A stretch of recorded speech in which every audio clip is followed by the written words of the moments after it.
Luigi.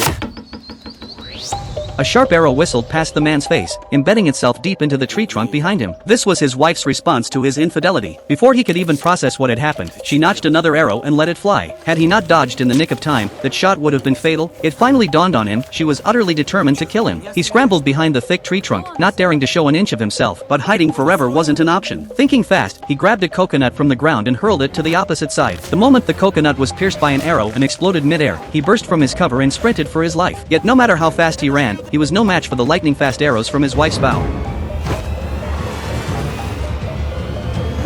In his frantic escape, he stumbled right into a cannibal's cave only to be cornered by his wife, who was hot on his trail. Without hesitation, she lifted a massive clay pot and brought it down hard, knocking him flat onto the ground.